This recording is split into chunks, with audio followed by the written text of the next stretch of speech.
ரொம்ப நம்பிக்கையோடு இருந்தோம். அப்பா விடுவாங்கன்ட்டு நான் விடவில்லை. இந்த அரசாங்கமாவது எப்படியாச்சும் எங்கள் அப்பாவை மிஸ் பண்ணுறது தாழ்மையோட கேட்டுக்கொண்டு. இப்போ மேற்கொண்ட சம்பந்தமாக என்ன முயற்சிகள் எடுக்கிறீங்களா? சம்பந்தமாக 5 ஆண்டுகளாக இந்த நிலைப்பாடுகளை வலியுறுத்தி வந்ததனுடைய விளைவுதான் இன்று வரை பயங்கரவாத தடை சட்டம் நடைமுறையில் நீக்கப்படாமல் நடைமுறையில் இருப்பதற்கும் அரசியல் கைதிகள் இப்பொழுது புலம்பெயர் தேசத்திலிருந்து சிலரால் வந்து முன்னெடுக்கப்படும் நடவடிக்கை மேதகுக்கு வீர வணக்கம் செலுத்துவது. இது சம்பந்தமாக நீங்கள் என்ன? வணக்கம். நான் இன்றைக்கு வந்து நிற்கிறேன்னு சொன்னால் புலனாய்த்தவர்களின் குரல் என்ற ஒரு அமைப்பாளர் சிறை கைதிகளின் விடுதலை நோக்கி என்று சொல்லி இன்றைக்கு ஒரு கண்காட்சி மாதிரி முன்வெளிக்கு விழா நடைபெற்றது. இந்த முழுமையான காணொலியில் வந்து இந்த அரசியல் கைதிகளை பற்றிய முழு காணொலியும் இருக்குது. இந்த காணொலியை தொடர்ந்து பார்க்கிறீர்கள். சப்ஸ்கிரைப் பண்ணாதவர்கள் சப்ஸ்கிரைப் செய்யுங்கள். தொடர்ந்து ஆதரவை தாருங்கள்.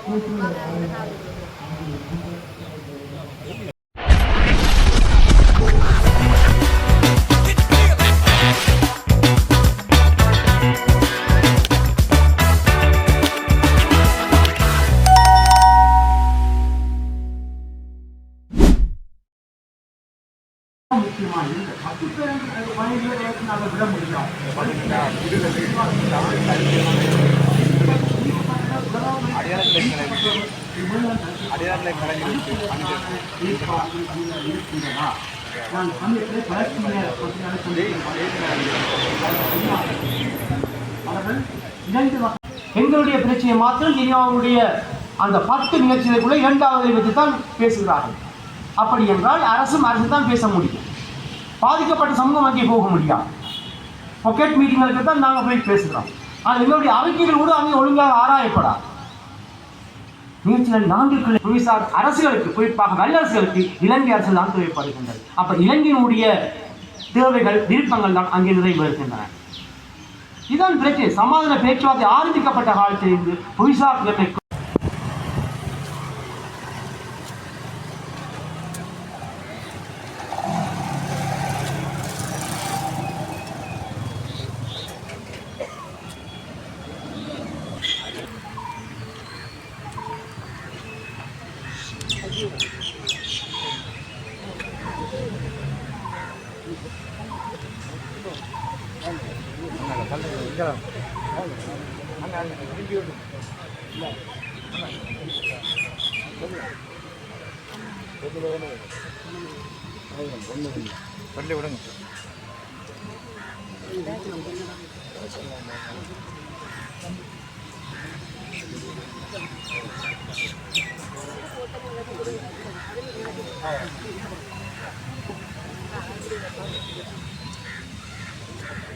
Common.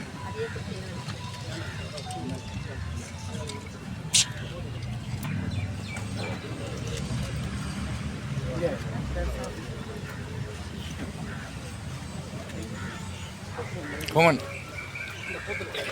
நாங்கள் வெளியிடங்களுக்கு நீங்கள் அதுக்குள்ள மாநில கூட்டம் எங்கே இருக்குது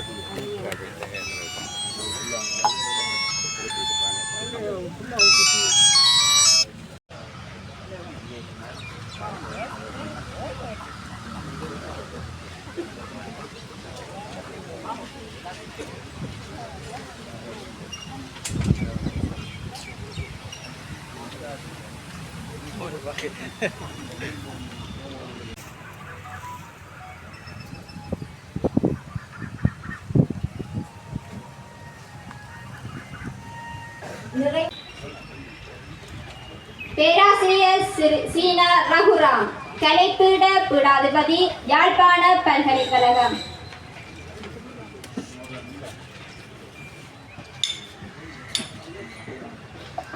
அரசியல் கைதிகளின் விடுதலையை வலியுறுத்தி இன்றைக்கு நாங்கள் அனைவரும் இங்கு கூடியிருக்கிறோம். இந்த விடுதலையை வலியுறுத்துகின்ற குரல் என்பது இன்று நேற்று ஆரம்பித்ததில்லை. 83ஆம் ஆண்டு ஜூலையிலே வெலிக்கடை சிறையிலே படுகொலை செய்யப்பட்ட அந்த அரசியல் கைதிகளினுடைய அந்த சாவிலிருந்து தான் எங்களுடைய குரல்கள் மீண்டும் மீண்டும் ஒலித்துக் கொண்டே இருக்கின்றன. எங்களுக்கு இன்னமும் ஞாபகம் இருக்கிறது, வெலிக்கடை சிறைச்சாலையிலேயே கொல்லப்பட்ட அந்த சிறை கைதிகளினுடைய அவர்கள் கொல்லப்பட்ட விதம், அவர்கள் அந்த இறுதி மாத்திரமல்ல, தங்களுக்குரிய உரிமைகளை மீட்டெடுத்துக் கொள்ளவுமாக அவர்கள் அந்த சிறை கூடங்களுக்குள்ளே போராடிய நிலைமை, அந்த ஜூலை கலவரங்கள் இலங்கை முழுவதும் வியாபித்து தமிழ் மக்களுக்கு இழைக்கப்பட்ட மிகப்பெரிய இனப்படுகொலையின் சாட்சியங்களாக இன்றைக்கு தொடர்கின்ற நிலைமை, அதிலிருந்து தொடர்ச்சியாக ஒவ்வொரு காலகட்டங்களிலும் வெவ்வேறு குற்றச்சாட்டுகளை முன்வைத்தும் அவை எவையும் நிரூபிக்கப்படாமலும் சில சமயங்களில் இருக்கக்கூடிய மனித நேய மாண்புகளுக்கு அப்பாலும் அந்த கைதிகள் சிறை இருக்கப்பட்ட வரலாறு, இவை யாவற்றையுமே நாங்கள் இன்றைக்கு நினைவு கூர்ந்து கொண்டிருக்கிறோம். இன்றைக்கும் எங்களுடைய சகோதரர்கள் அந்த சிறை கூடங்களிலே வாடிக்கொண்டிருக்கிறார்கள்.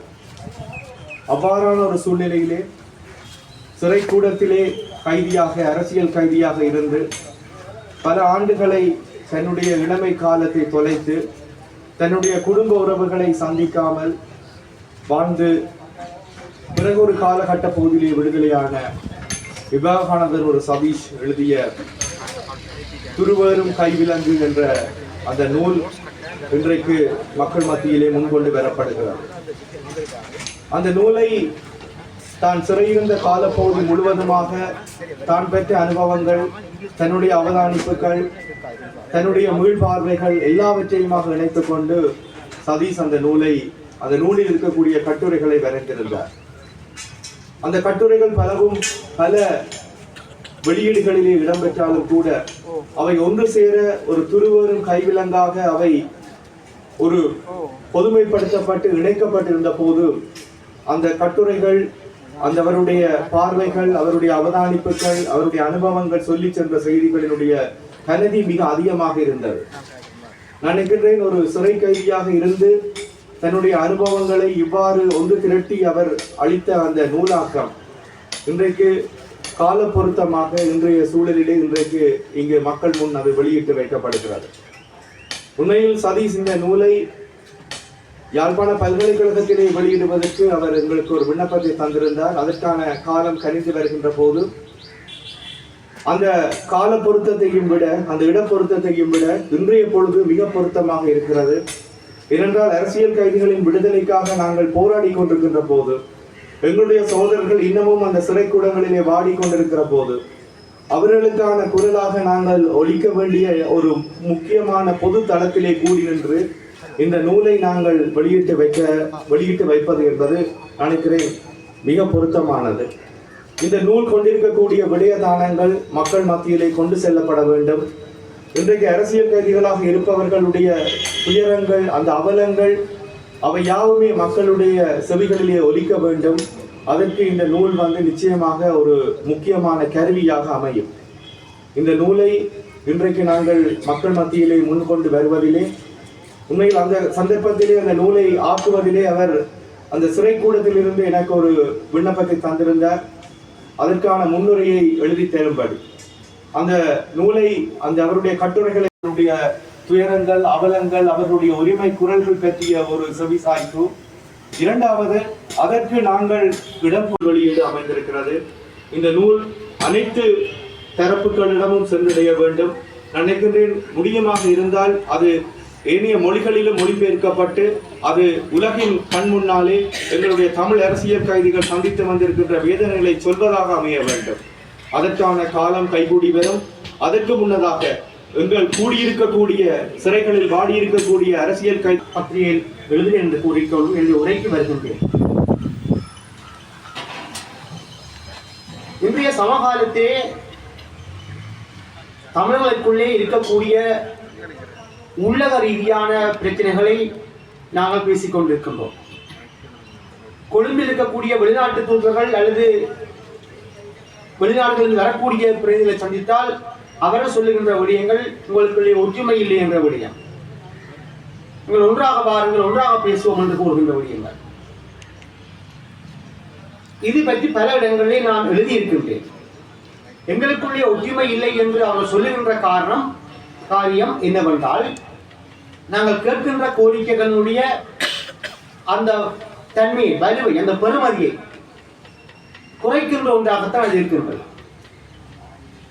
நான் சொல்லுகின்றபடி என்ன, சில வேளைகளிலே கோயில் இருக்கக்கூடிய தூதர்கள் இது வெளிநகர பிரிவுகள் எங்களை சந்திக்கின்ற பொழுது நாங்கள் சொல்லுகின்றபடி என்னவென்று சொன்னால், எங்களுக்குள்ளே முரண்பாடு இருக்கலாம், பிரச்சனை இருக்கலாம். ஒரு ஜனநாயக சூழலிலே எங்களுக்குள் பலவிதமான கருத்துக்கள் இருக்கலாம். ஆனால் எங்களுடைய அபிலாஷம், அந்த பொலிட்டிக்கல் ஆஸ்பிரேஷன் என்பது ஒன்று, நாங்கள் கேட்கின்ற கோரிக்கைகள் என்பது ஒன்று.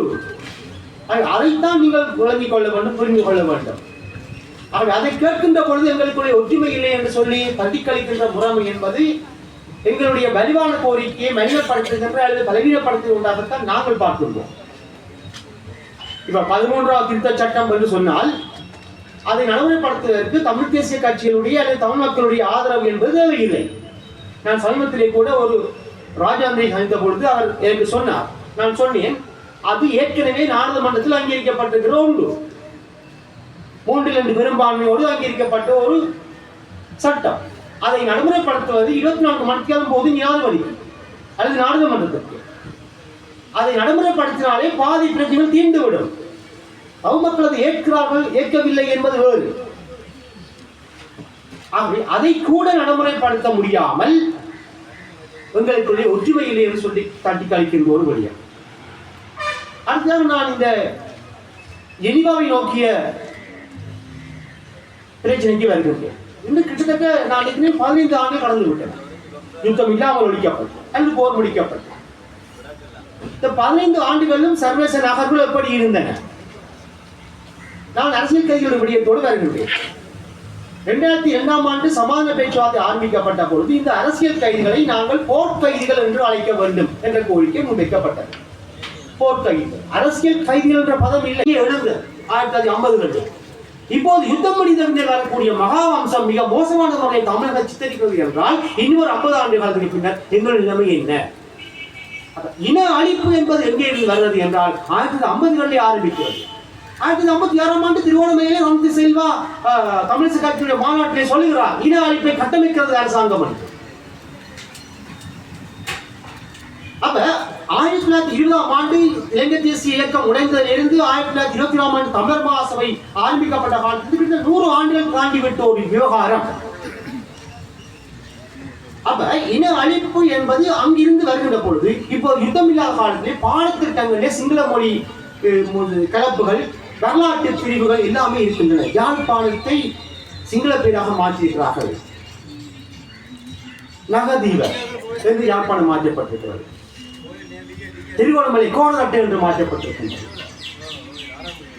அப்ப இப்படியெல்லாம் செய்து கொண்டு வந்து எங்களை ரீகன்ஸ்ட்ரக்ஷன் சொல்கிறார்கள். எப்படி ரீகன்ஸ்ட்ரக்ஷன் வரும்?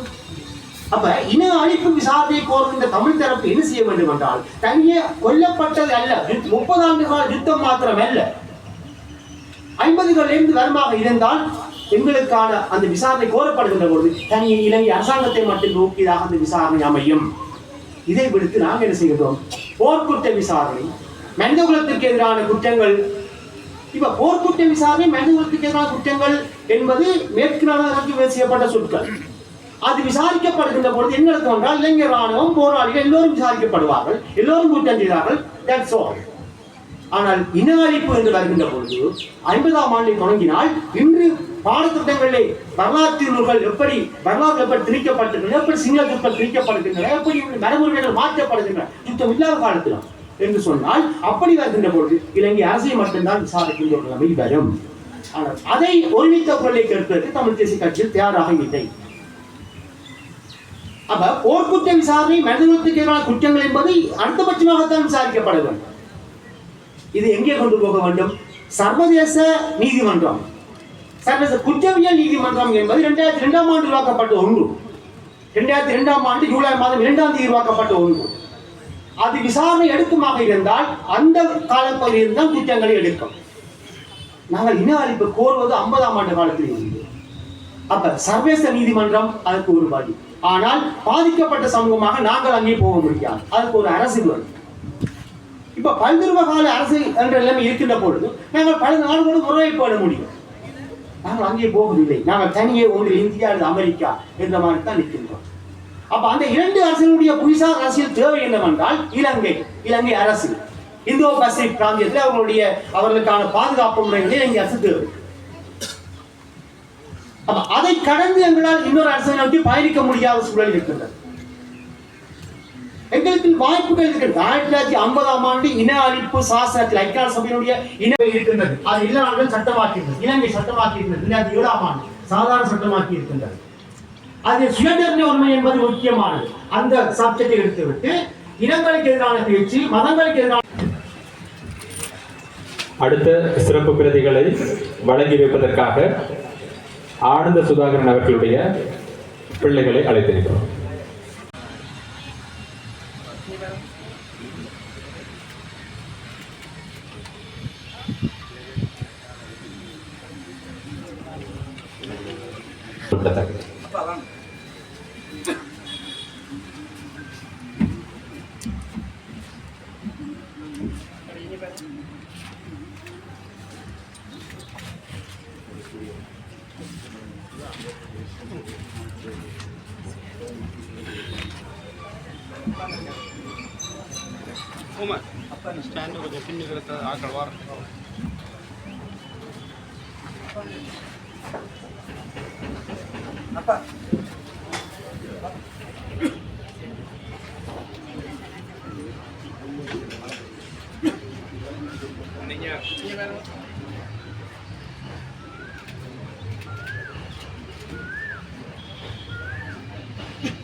நன்றி.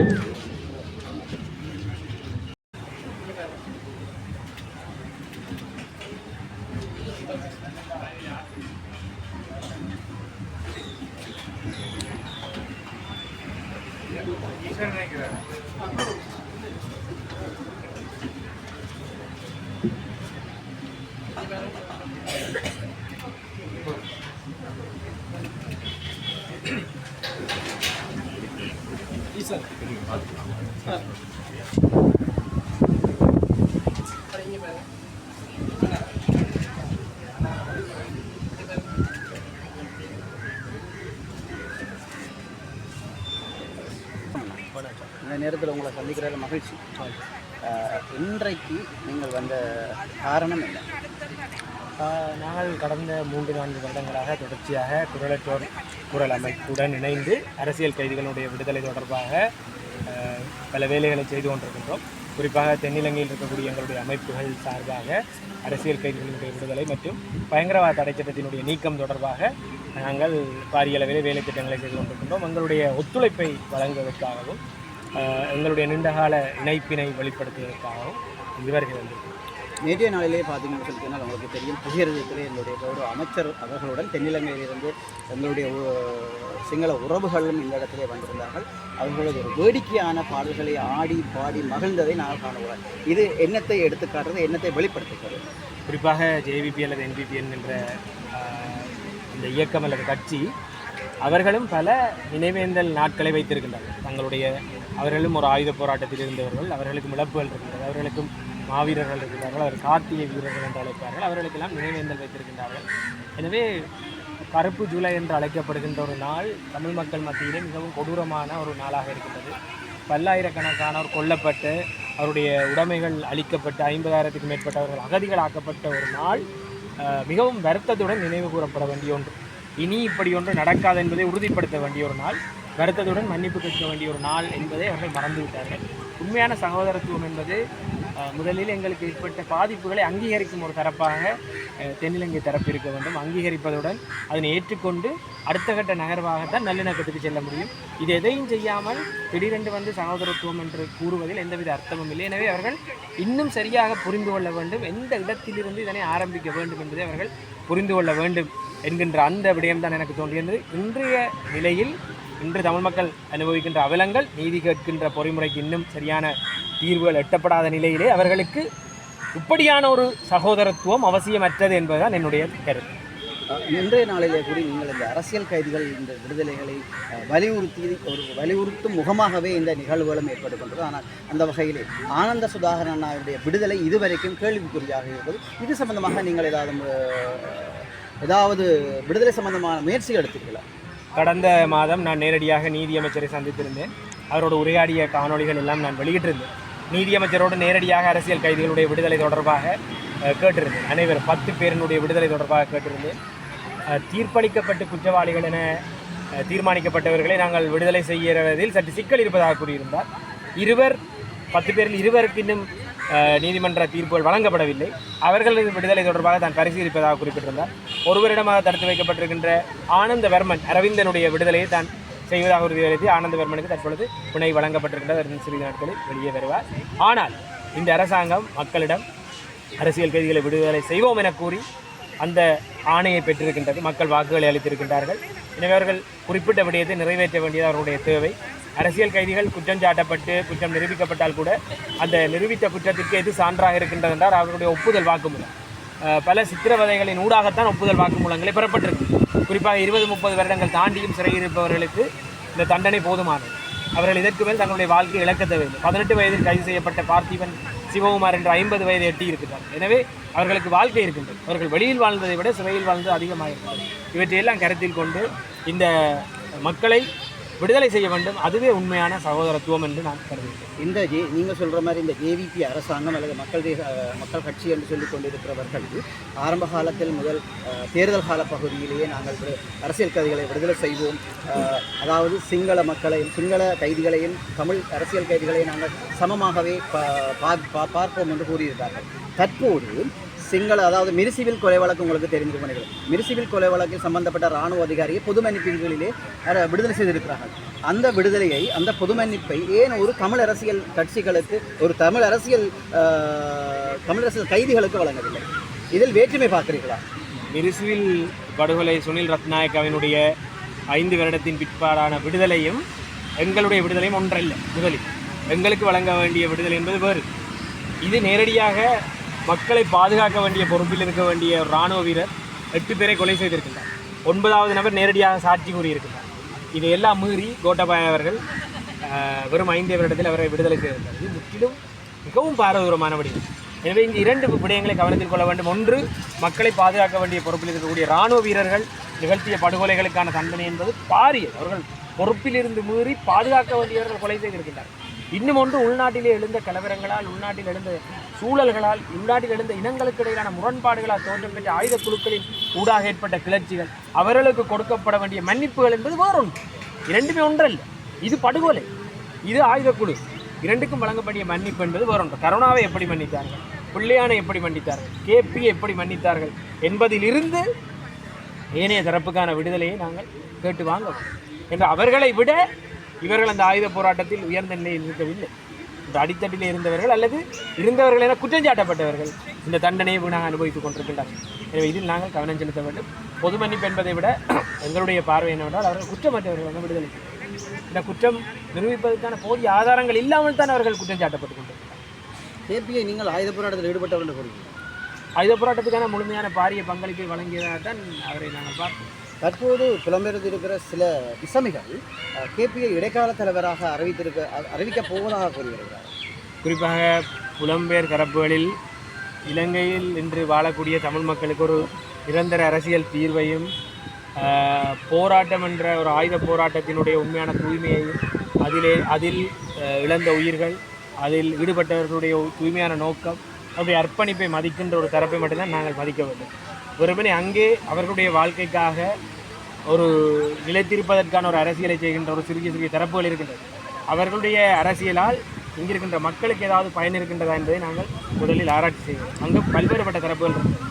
இங்கிருக்கின்ற மக்களுக்கு ஏதாவது நன்மை நடக்க வேண்டும் என்று இயங்குகின்ற தரப்புகளை தவிர இப்படியான குழப்பங்களை விளைவிக்கின்ற தரப்புகளை பற்றி நாங்கள் அதிகம் பேச தேவையில்லை என்று நான் நினைக்கின்றேன். உங்களுக்கு தெரியும், தங்களுடைய சுகபோக வாழ்க்கைக்காக சிலர் போடும் எலும்பு துண்டுகளுக்காக சில பேர் எங்களுடைய மதிப்புக்குரிய கௌரவ எங்களுடைய அதிமேதகு எழுப்பிள்ளை பிரபாகரன் அவர்களுக்கு வீர வணக்கம் செலுத்தப் போகிறோம் என்று சொல்லி சில விசமிகள் எழுந்திருக்கிறார்கள் புலம்பெயர் நாட்டில். இதற்கு என்னுடைய தமிழ் மக்கள் ஆதரவு வழங்குவார்களா அல்லது இதை ஏற்றுக்கொள்வார்களா? அதாவது உங்களுக்கு தெரியும், ஆயுத போராட்டத்தினுடைய அர்ப்பணிப்பு என்பது இறுதியில் ஒரு உயிரை விட்டுத்தான் அந்த அர்ப்பணிப்பை செய்திருக்கின்றார் பலர். சில பேர் இறந்தார்களா இல்லையா, உயிரோடு இருக்கின்றார்களா இல்லையா என்ற வாதங்கள் நீண்ட காலமாக இடம்பெற்றுக் கொண்டிருக்கிறார்கள். ஆனால் எப்படி இருந்தாலும் அவர்கள் வாழ்வை இங்கே அர்ப்பணித்திருக்கின்றார்கள். இந்த வாழ்வினுடைய அர்ப்பணிப்பு 2009 நிறைவு பெற்றிருக்கின்றது. ஆயுத போராட்டம் இங்கு இல்லை. எனவே இந்த ஆயுத போராட்டத்தினுடைய நோக்கமும் எங்களுக்கு ஒரு நிரந்தரமான ஒரு விடுதலை கிடைக்க வேண்டும். இன விடுதலை தான். இந்த இன விடுதலை என்று வேறு வடிவத்தை எட்டியிருக்கின்றது. இன்று இது ஒரு அரசியல் போராட்டமாக நாங்கள் கொண்டு நடத்துகிறோம். அந்த போராட்டங்களில் ஈடுபட்டவர்கள், அதற்காக அர்ப்பணித்தவர்கள், தங்களை அர்ப்பணித்தவர்கள், உயிரை கொடுத்தவர்கள், உடைமைகளை இழந்தவர்கள், அங்கங்களை இழந்தவர்கள் எல்லாம் இருக்கின்றார்கள். அவர்கள் ஒரு தூய்மையான சிந்தனையில் என்ன முடிவு தமிழ் மக்களுக்கு சிறப்பாக இருக்கின்றது. ஏன்னா தமிழ் மக்கள் ஒரு நல்ல விடுதலை அடைய வேண்டும் என்றுதான் யார் ஒருவன் போய் உயிரை விட்டிருக்கு. அவனது அரசியலை நாங்கள் விமர்சிக்கலாம், ஆனால் அந்த அர்ப்பணிப்பை நாங்கள் விமர்சிக்க முடியாது. அந்த அடிப்படையில் இருந்து கொண்டு எதை செய்தால், எந்த ஒரு முடிவை எடுத்தாலும் அது இலங்கையில் வாழ்கின்ற தமிழ் மக்களினுடைய விடிவுக்கு எப்படி உறுதுணையாக இருக்கும், எங்களுடைய எதிர்காலத்துக்கு எப்படி உறுதுணையாக இருக்கும். ஒரு ஆயுத போராட்டத்துடன் எங்களுடைய போராட்டம் முடிவடைய போவதில்லை. எங்களுடைய வரலாறு பெரிது. அதில் ஆயுத போராட்டம் 30 வருடங்கள் இடம்பெற்றது. அதன் அர்ப்பணிப்பு பெரிது. அதன் பிற்பாடு ஒரு அரசியல் போராட்டம் இடம்பெற்றுக் கொண்டது. அந்த அரசியல் போராட்டத்துக்கு எங்களுடைய பங்களிப்பு என்ன? நாங்கள் வெறுமனே ஆயுத போராட்டத்தில் தங்கியிருந்து அதனுடைய வரலாறுகளையும் வெற்றிகளையும் சொல்லிக் கொண்டிருப்பது அர்த்தம். அதிலிருந்து அடுத்த கட்டத்துக்கு செல்வதற்கும், அந்த ஆயுத போராட்டத்திலிருந்து நான் கற்றுக்கொண்டதற்கும், அதிலிருந்து என்னத்தை எடுத்துக்கொண்டு செல்ல போகின்றோம், அதுக்கு எந்தளவு மதிப்பை வழங்கப் போகின்றோம் என்பதையெல்லாம் தீர்மானிக்கும் பொழுது இலங்கையில் இருக்கக்கூடிய தமிழ் மக்களுடைய எதிர்காலம், அவர்களுடைய நன்மை, அவர்களுடைய வாழ்வு, அவர்களுக்கு கிடைக்க வேண்டிய உரிமை தொடர்பாக சரியான நிலைப்பாட்டை கொண்ட ஒரு முடிவை அவர்கள் எடுக்க வேண்டும். அதை தாண்டி நாங்கள் பாரிய விமர்சனங்களுக்குள் செல்வதில் அர்த்தமில்லை என்பதை நினைக்கிறேன். இறுதியாக ஒரு கேள்வி. தற்போது நடப்பாண்டில் இருக்கிற அரசாங்கம் பயங்கரவாத தடை சட்டத்தை உடனடியாக எடுக்கப் போவதாக அறிவித்திருக்கிறது. அந்த பயங்கரவாத தடை சட்டத்தை எடுக்காமல் அதை நிரந்தரமாக இருப்பதற்காகவே இந்த தேசிய தலைவரின் வீரச்சாவு அறிவிப்பு வரப்போவதாக அரசியல் பேசுவதாக செய்திகள் வெளியாகிறது. இது சம்பந்தமான உங்களுடைய இல்லை, குறிப்பாக வெளிநாட்டிலிருந்து செயற்படுகின்றவர்கள் இலங்கையில் பயங்கரவாத தடை சட்டத்தை வைத்திருப்பதற்கான அந்த விடயங்கள் உங்களுக்கு விடுதலை புலிகள் தடை செய்யப்பட்ட ஒரு இயக்கமாக இலங்கையில் இருந்தது. எனவே எதனை பேச வேண்டும், எதனை பேசக்கூடாது, இலங்கைக்குள் சிக்கல் வராத மாதிரி செயற்பட வேண்டியது அவர்களுடைய ஒரு தாழ்மையாக அவரிடம் எனது வேண்டுகோள். என்றால் இங்கு அப்பாவிகள் மேலும் மேலும் கைதாகின்ற விடயங்களை அவர்கள் செய்யக்கூடாது. அரசியல், தமிழ் மக்களுக்கான அரசியலை தீர்க்கமாக எடுத்துச் செல்லலாம். அதில் எடுத்துச் செல்லும் பொழுது மிகவும் அவதானமாக செயற்பட வேண்டும் என்பது ஒரு வேண்டுகோள். அதேபோன்று இலங்கை அரசாங்கம் பயங்கரவாத தடை சட்டத்தை நீக்குவதாக கூறியது அவர்களுடைய வாக்குறுதி. அதாவது இந்த தேர்தலில் அவர்கள் வழங்கிய வாக்குறுதி. அந்த வாக்குறுதியை மீறும் வகையில் கிட்டத்தட்ட 20 பேரை பயங்கரவாத தடை சட்டத்தை கைது வருகிறார். தமிழ் மக்கள் மட்டுமல்ல, முஸ்லீம்கள், இஸ்ரேலுக்கு எதிராக குரல் கொடுத்த முஸ்லீம்கள், சொஹைல், ருஷ்டி போன்றவர்களை கைது செய்தார். ருஷ்டியினுடைய விடுதலைக்கு நான் நேரடியாக தலையிட்டு தான் ருஷ்டி விடுதலையாகிறது. எனவே இப்படி அரசாங்கம் இதனை பல்வேறு திசைகளில் பயன்படுத்த பார்க்கின்றது. நாங்கள் எதிர்காலத்துக்கான ஒரு அரசியலை கருத்தில் கொண்டு இலங்கை அரசாங்கம் என்ன மோசமான நோக்கங்களை கொண்டிருக்கின்றது, எந்த விடயங்களையெல்லாம் எங்களிடமிருந்து எதிர்பார்க்கின்றது, நாங்கள் எவற்றை கையில் எடுக்க வேண்டும் என்று தீர்மானிக்கின்றதோ நாங்கள் அதை தவிர்க்க வேண்டும். அதை தவிர்த்து சற்று ராஜதந்திர ரீதியாக சிந்திப்பதனூடாக எங்களுடைய மக்களின் நலன் பாதுகாக்கப்பட வேண்டும். இதற்கு மேலும் யாரும் பாதிக்கப்படக்கூடாது. உரிமைகளை நாங்கள் ராஜதந்திர ரீதியாக, அரசியல் ரீதியாக விட்டுக் கொடுப்பு இல்லாமல் அர்ப்பணிப்போடு தீர்க்கமாக முயற்சித்து வெல்ல வேண்டும் என்பதுதான் என்னுடைய வேண்டுகோள். இன்றைய நாள் அரசியல் கைதிகளை விடுதலை செய்ய வேண்டும் என்று வற்புறுத்தியான ஒரு நிகழ்ச்சி, அது நிகழ்ச்சி நிரலில் அதுவும் ஒரு கோட்பாடாக இருக்கிறது. அந்த வகையில் இங்கே ஊடகவியலாளர் என்று சொல்லி ஒருவர் உரையாற்றியிருந்தார். அவர் குறிப்பிட்டிருந்த அந்த உரையிலே எங்களிடம் ஆதாரம் இருக்கிறது. தான் தற்போது தடுப்பு காவலில் இருக்கிற அரசியல் கைதிகளுடன் இரவிரவாக உரையாடி இருக்கின்றேன் என்று ஒரு ஊடகவியலாளர் கூறுகிறார். இதனால் அவருடைய விடுதலை கேள்விக்குறியாகுமா இல்லையா? குறிப்பாக இலங்கையினுடைய சிறைச்சாலைகளில் பலர் தொலைபேசிகளை பாவித்திருக்கின்றார்கள். அதை பொது வழியில் கூறுவது சிக்கலைத்தான் ஏற்படுது. ஆனால் அது அழைப்பு வருவது எங்களுடைய தவறல்ல, இலங்கையினுடைய நிர்வாகத்தில் இருக்கிற சீர்கேடு. எனவே அழைப்புகள் வந்திருக்கலாம் அல்லது வராமல் சொல்லப்பட்டது வந்தாலும் அதை கூறுவதை நம்பித்தான் அவர்கள் அழைப்புகளை மேற்கொள்கிறார்கள். அங்கிருக்கிறவர்கள் உங்களுடன் கதைத்தால் ஒரு பாரங்குறையும் என்ற ஒரு நம்பிக்கையுடன் கதைக்கிறார்கள். அதை நீங்கள் பொது வழியில் எங்களுடன் அரசியல் கதைக்கிறார்கள் என்று பொது வழியில் கூறுவது அவ்வளவு நல்லதல்ல. ஏனென்றால் ஏற்கனவே ஒரு தொலைபேசி பிரச்சனையின் ஊடாகத்தான் தற்பொழுது இவர்கள் வெளிக்கடை மெகசின் சிறைச்சாலையில் இருந்தவர்கள் வேறு வேறு சிறைச்சாலை காணப்பட்ட வாரமும் கூட பலர் மாற்றப்பட்டிருந்தார். நிரோஷன் மற்றும் சுவேந்திரன் தொலைபேசி உரையாடல் ஒன்றினூடாக தான் கைது செய்யப்பட்டிருந்தார். எனவே அதனுடைய சில வேளைகளில் அதனுடைய பாரதூரம் தெரியாமல் அது பேசியிருக்கலாம். ஆனால் தவறு தான். இவ்வளவு நேரம் பொறுமையாக எங்களுடன் இணைந்தமைக்கு நன்றி. ஓகே, நன்றி. இன்றைய தினம் குரலற்றவர்களின் குரல் அமைப்பினுடைய ஏற்பாட்டிலே அரசியல் கைதிகளுடைய விடுதலையை வலியுறுத்தி சிட்டு பூங்காவில் ஒரு நிகழ்வு ஒன்று நடைபெறுகிறது. அதேபோன்று நாளைய தினமும் இந்த அரசியல் கைதிகளுடைய விடுதலை நிகழ்ச்சி அந்த நிகழ்வு பிற்பகல் 3 மணி அளவில் நடைபெற இருக்கின்றது. இந்த அரசியல் கைதிகளுடைய விடுதலையை வலியுறுத்தி நடத்தப்படுகிற இந்த போராட்டத்திற்கு கஜேந்திரகுமார் பொன்னம்பலம் தலைமையிலான தமிழ் தேசிய பேரவையினுடைய முழுமையான ஆதரவை நாங்கள் தெரிவித்திருக்கிறோம். ஆதரவு தெரிவிக்கும் இந்த நிகழ்ச்சியை நாங்கள் கலந்து கொண்டிருக்கின்றோம். இந்த அரசியல் கைதிகள் என்பவர்கள் எங்களுடைய உறவினர்கள். ஸ்ரீலங்கா இனஅழிப்பு அரசாங்கத்தினாலே 79ஆம் ஆண்டிலிருந்து பாராளுமன்றத்தில் நிறைவேற்றப்படுகின்ற புதிய கைநிர்வாக சட்டத்திட்டத்தின் கீழ் பொய்க் குற்றச்சாட்டுகள் அடிப்படையிலே கைது செய்யப்பட்டு அப்பாவி தமிழ் இளைஞர்களின் யுவதிகளும் மிக கொடூரமான முறையிலே சித்திரவதைக்குள்ளாக்கப்பட்டு சிறைகளிலே அடைக்கப்பட்ட வரலாறுகள் கடந்த 30 ஆண்டுகள் நாங்கள் அதை கண்கூடாக பார்த்திருக்கின்றோம். இந்த இவ்வாறு அடைக்கப்பட்டு கொடுமைப்படுத்தப்பட்ட தமிழ் இளைஞர்கள் யுவதிகளுடைய விடுதலைக்காக என்னை பொறுத்தவரையிலே நான் கடந்த 2004ஆம் ஆண்டு நாடாளுமன்ற உறுப்பினராக தெரிவு செய்யப்பட்டதிலிருந்து நாங்கள் நேரடியாக அந்த சிறைச்சாலைகளுக்கு விஜயம் செய்து நாங்கள் அவர்களுக்காக அவர்களுடைய நலன்களுக்காகவும் அவர்களுடைய விடுதலைக்காகவும் நாங்கள் குரல் கொடுத்திருக்கிறோம். எங்களுடைய தலைவர் கஜேந்திரகுமார் பொன்னம்பலம் அவர்கள் 2001ஆம் ஆண்டிலே பாராளுமன்ற உறுப்பினராக தெரிவு செய்யப்பட்டதிலிருந்து பல்வேறுபட்ட சிறைச்சாலைகளுக்கும் கருத்துறை போன்ற தென்பகுதி சிறைச்சாலைகள் உட்பட பல்வேறுபட்ட சிறைச்சாலைகளுக்கும் நேரடியாக விஜயம் செய்து அரசியல் கைதிகளுடைய நலன்கள் தொடர்பாக குரல் கொடுத்ததோடு அவர்களுடைய விடுதலைக்காகவும் அவர் நாடாளுமன்றத்திற்குள்ளும் நாடாளுமன்றத்தின் வெளியேயும் சர்வதேச அரங்கிலும் தொடர்ச்சியாக குரல் கொடுத்து கொண்டு வருகின்றனர். அவருடைய தந்தையார் மாமனிதர் குமார் பொன்னம்பலம் அவர்கள் யுத்தம் நடைபெற்ற காலப்பகுதியிலே 2000க்கு முற்பட்ட காலப்பகுதியிலே பல நூற்றுக்கணக்கான அரசியல் கைதிகளுடைய விடுதலைக்காக 1% கூட காசு வாங்காமல் சட்ட ரீதியாக பல்வேறுபட்ட சேவைகளை ஆற்றியிருக்கிறார். அது உலகறிந்த விடயம். இவ்வாறு நாங்கள் தொடர்ச்சியாக எங்களுடைய இவர்கள் இந்த ஒன்று பொய்யான ஒரு மிக கொடூரமான சட்டங்களின் கீழ் பொய்யான குற்றச்சாட்டுகள் சுமத்தப்பட்டு எங்களுடைய சகோதரர்கள் கைது செய்யப்பட்டு வைக்கப்பட்டிருக்கிறார்கள். அவர்கள் விடுதலை செய்யப்பட வேண்டும் என்பதும் ஒருவகைக்கு அவர்கள் விடுதலை புலிகள் இயக்கத்தில் இருந்த பொழுது கைது செய்யப்பட்டு அல்லது யுத்த களங்களிலே கைது செய்யப்பட்டவர்கள் ஆக இருந்திருந்தாலும் கூட அவர்கள் எங்களுடைய விடுதலைக்காக போராடினார்கள். அவர்கள் விடுதலை செய்யப்பட வேண்டும் என்பதற்காகவும் என்னோட சிங்கள அரசினுடைய இன அழிப்பு காரணமாகத்தான் ஆயுதமின்றி போராட வேண்டிய சூழல் ஏற்பட்டது என்ற அடிப்படையிலும் நாங்கள் ஒட்டுமொத்த அரசியல் கைதிகளுடைய விடுதலைக்காகவும் நாங்கள் குரல் கொடுத்து வந்திருக்கிறோம். இதில் ஒரு சில முஸ்லீம் சகோதரர்கள் கூட இருக்கிறார்கள். தமிழீழ விடுதலை புலிகளை ஆதரித்தார்கள் என்ற குற்றச்சாட்டுகளின் அடிப்படையில் கைது செய்யப்பட்டவர்கள் இருக்கிறார்கள். அவர்களுடைய விடுதலைக்காகவும் நாங்கள் தொடர்ச்சியாக குரல் கொடுத்து கொண்டிருக்கின்றோம். அந்த வகையிலே இன்னும் எஞ்சியிருக்கக்கூடிய அரசியல் கைதிகளுடைய விடுதலை கிட்டத்தட்ட 30 ஆண்டுகளை கடந்தும் கூட அங்கே சிறைகளிலே வாடிக்கொண்டிருக்கின்றார்கள். அவர்களுடைய விடுதலையும் உடனடியாக விடுதலை செய்யப்பட வேண்டும். இந்த கொடிய பயங்கரவாத தடை சட்டம் நீக்கப்பட வேண்டும் என்பதனை வலியுறுத்தி நடைபெறுகின்ற இந்த குரலற்றவர்களின் குரல் அமைப்பினுடைய இந்த போராட்டத்திற்கும் நாங்கள் வலியுறுத்தியிருக்கின்றோம். நாங்கள் ஒரு அரசியல் கட்சியாக அவர்களுடைய விடுதலைக்காக குரல் கொடுத்து வருகின்ற அதே நேரத்திலே சிவில் அமைப்புகள் என்ற அடிப்படையிலே குரலற்றவர்களின் குரல் அமைப்பு போன்ற அமைப்புகளுடைய முயற்சிகளுக்கும் நாங்கள் பூரணமான ஒத்துழைப்பு வழங்கி நாங்கள் செயல்பட்டு கொண்டிருக்கின்றோம். இந்த கொடிய பயங்கரவாத தடை சட்டம் உடனடியாக நீக்கப்பட வேண்டும், இந்த கைதிகள் விடுதலை செய்யப்பட வேண்டும் என்பது எங்களுடைய தொடர்ச்சியான நீண்ட கால கோரிக்கையாக இருக்கிறது. நான் நினைக்கிறேன் இந்த கோரிக்கைகளை ஐக்கிய நாடுகள் மனித உரிமைகள் பேரவையிலே வலியுறுத்திய அரசியல் கட்சி ஒன்றின் ஒரு பதிவு செய்யப்பட்ட ஒரு அங்கீகரிக்கப்பட்ட ஒரு அரசியல் கட்சியினுடைய தலைவர் என்று சொன்னால் இந்த 15 வருடங்களிலே கஜேந்திரகுமார் பொன்னம்பலம் மாத்திரம்தான் அதனை செய்திருக்கின்றார்.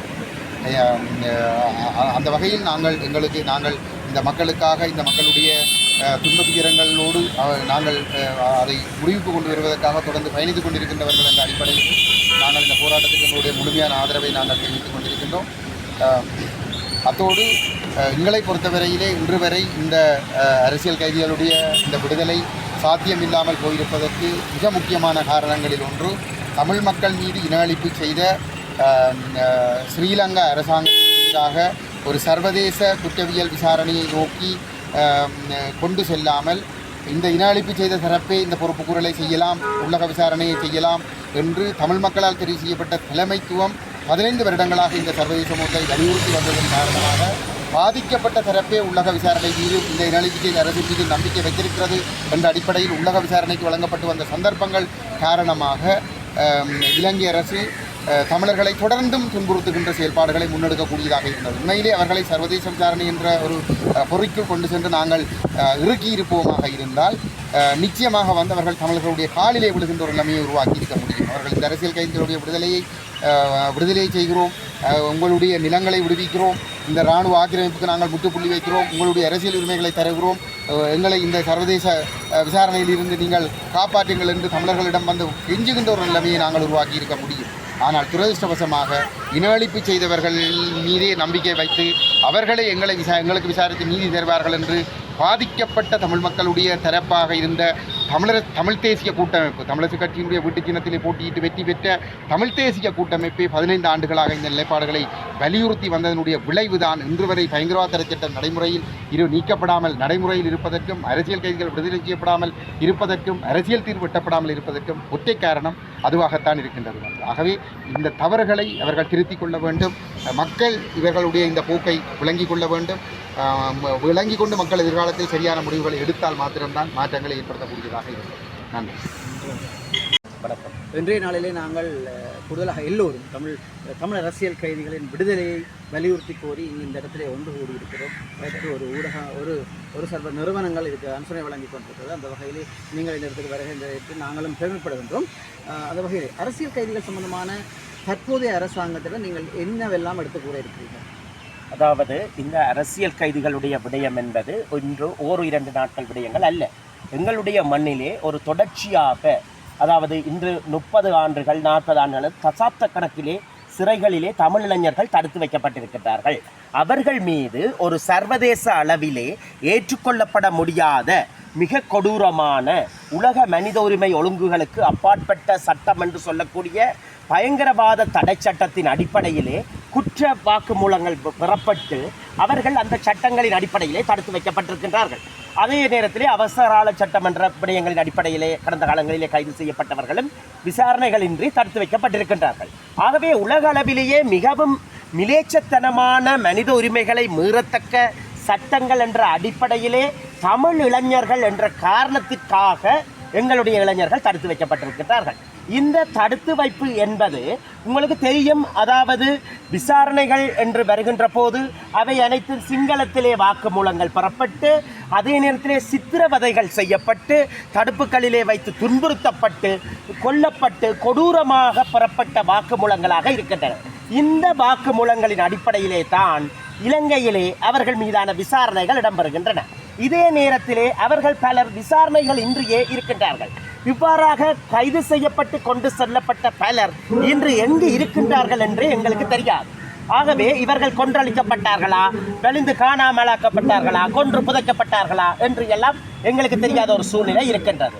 உங்களுக்கு தெரியும், இலங்கையினுடைய சிறைச்சாலை வரலாற்றிலே இந்த மாத காலகட்டத்திலே 1983ஆம் ஆண்டு இலங்கையிலே கட்டவிழ்த்து விடப்பட்ட, அரசினால் கட்டவிழ்த்து விடப்பட்ட பாரியதொரு இனங்களுக்கு எதிரான, அதாவது வன்முறை காரணமாக, தமிழினத்துக்கு எதிரான வன்முறை காரணமாக 54 அரசியல் கைதிகள் படுகொலை செய்யப்பட்டார்கள்.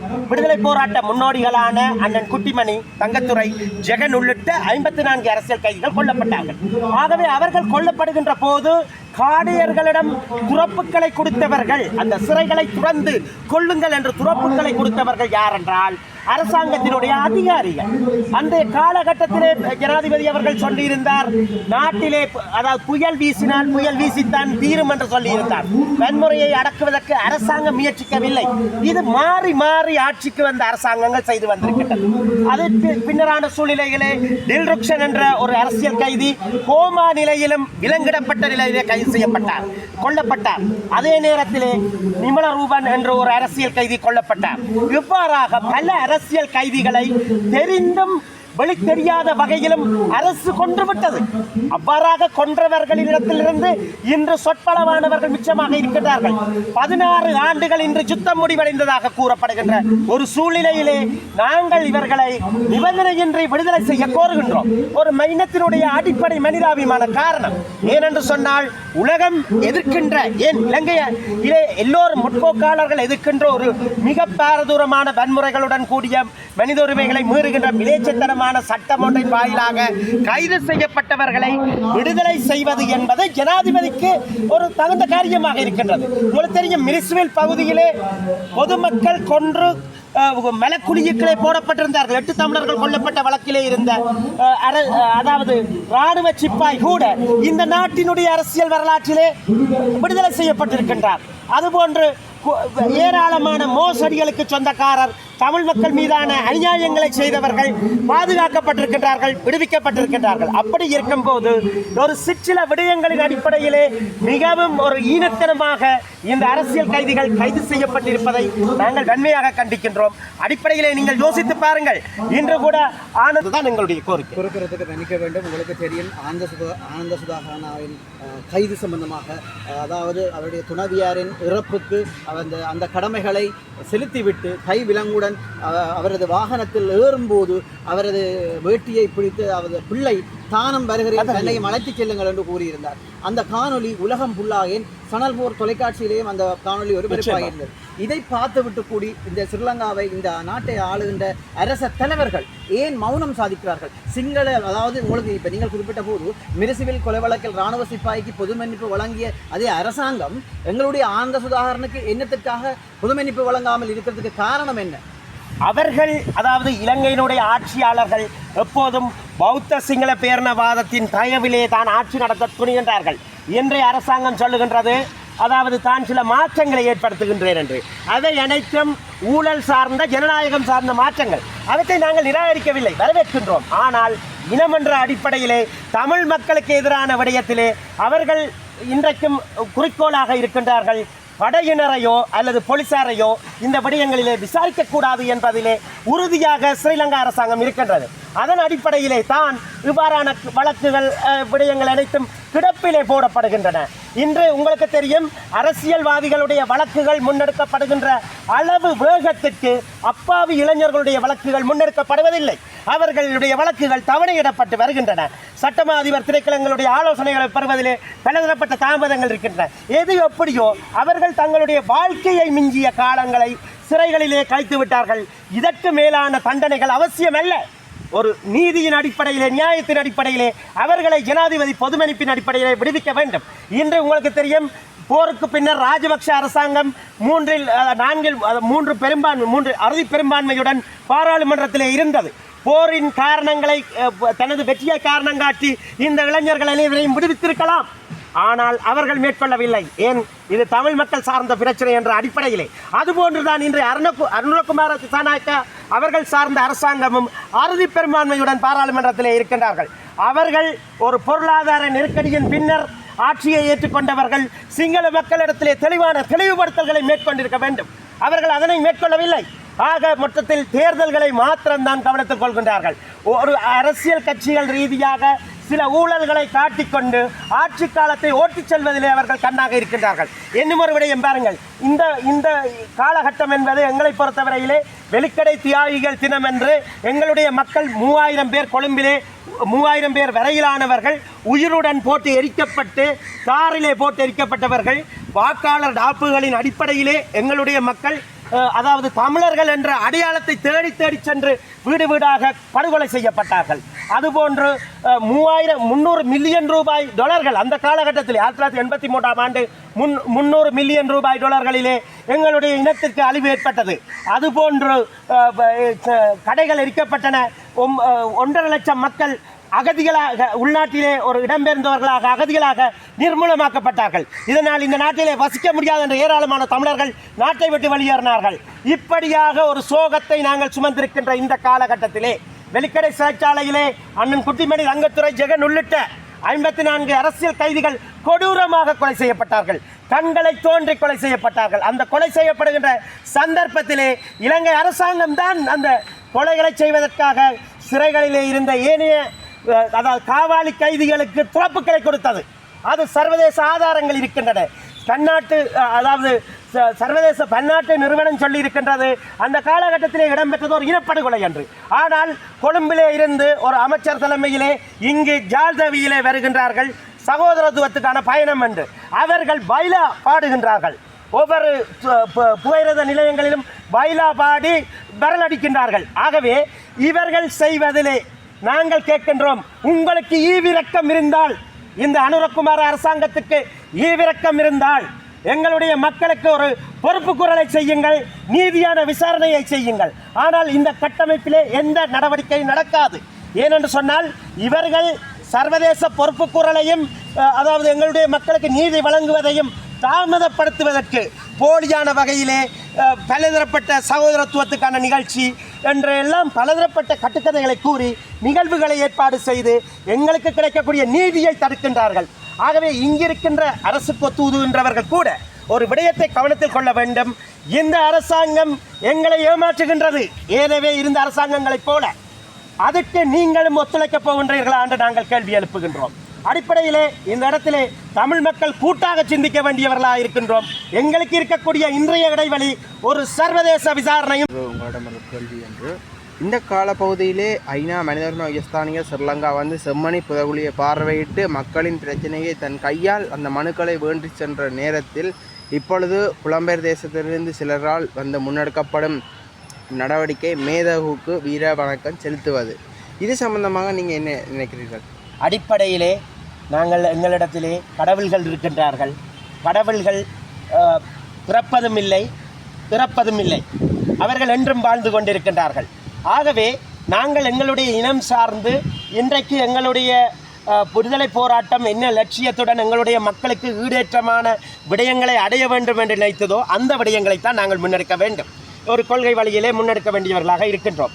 ஆகவே நாங்கள் எங்களுடைய மக்களினுடைய விடுதலைக்காக போராடிய பெருந்தலைவன் குறித்து அவர் குறித்து நாங்கள் கடவுளை போன்றுதான் சிந்திக்க வேண்டியவர்களாக இருக்கின்றோம்.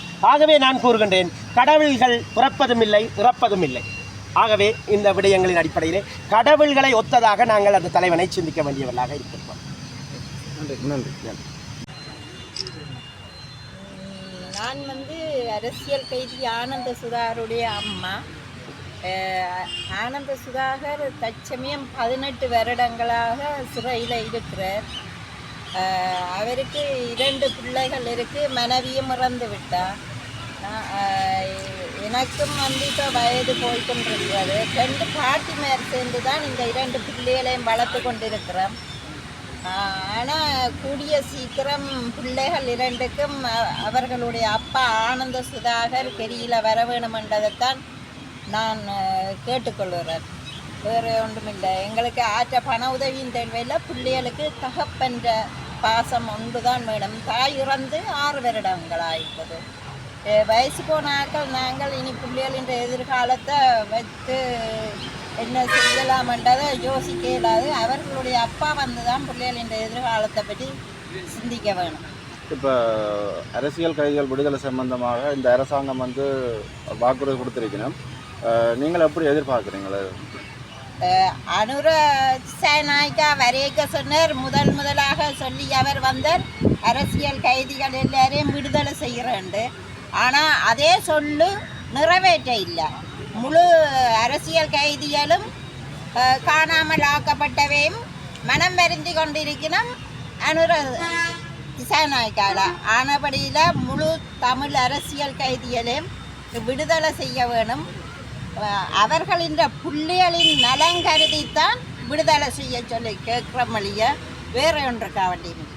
மற்றதம்மா இன்னொரு விஷயம் இருக்குது. இந்த பயங்கரவாத தடைச்சட்ட விஷயத்தையும் அதை எடுப்பதாக சொல்லியிருக்கணும். அது கூட இன்னும் இல்லை. இன்னும் அரசியல் கைதிகள் கூட விடுதலை உள்ள அந்த பயங்கரவாத சட்டத்தின் கீழே அதை வச்சு கொண்டு தான் பொய்க்கு அரசியல் கைதிகளை வச்சு சித்திரவதை செய்து கொண்டு இருக்கணும். ஆனால் அவர்களை விட அரசியல் கைதிகளை விட வீட்டில் இருக்கிற அரசியல் கைதிகளின் பெற்றோரும் பிள்ளைகளும் தான் கஷ்டத்தை அனுபவிக்கிறது. அவர்கள் கைதிகளாக இருக்கிறார். அவர்களை பார்க்குறதுக்கு அலைஞ்சு திரிஞ்சு கஷ்டப்படுறது பெற்றோரும் பிள்ளைகளும் தான். இதுக்கு சரியான ஒரு ஜனாதிபதி நல்லொரு முடிவு தரலாம் என்று சொல்லித்தான் அனுர வந்த பிறகு எல்லா தமிழ் மக்களும் அவரை அனுசரித்தது. அவர் அதுக்கு ஆகிய மாதிரி அந்த சொல்லை இன்னும் நிறைவேற்ற இல்லை. இனியாவது ஜனாதிபதி தமிழ் மக்களுக்காக வேண்டி இந்த அரசியல் கைதிகளை விடுதலை செய்வார் என்றதை நான் எதிர்பார்க்குறேன். சொல்லுங்க. தற்போது நடப்பாண்டிலே இருக்கிற கௌரவ ஜனாதிபதி அவர்களிடம் உங்களது அப்பாவுடைய விடுதலை சம்பந்தமாக என்ன கோருகிறீர்கள்? இதெல்லாம் இந்த மைத்திரிபால அவர்கிட்டெல்லாம் போய் காலெல்லாம் கேட்டோம், அப்பா விடுதலை செய்யணும்னு. நம்ம நம்பிக்கையோடு இருந்தோம், அப்பா விடுவாங்கன்ட்டு. நான் விடவில்லை. இந்த அரசாங்கமாவது எப்படியாச்சும் எங்கள் அப்பாவை மிஸ் பண்ணுறது தாழ்மையோட கேட்டோம். இப்போ மேற்கொண்ட சம்மந்தமாக என்ன முயற்சிகள் எடுக்கிறீங்களா? சம்மந்தமாக மறுத்தனீங்களா? சரி, ஓகே, நன்றி நன்றி. நன்றி.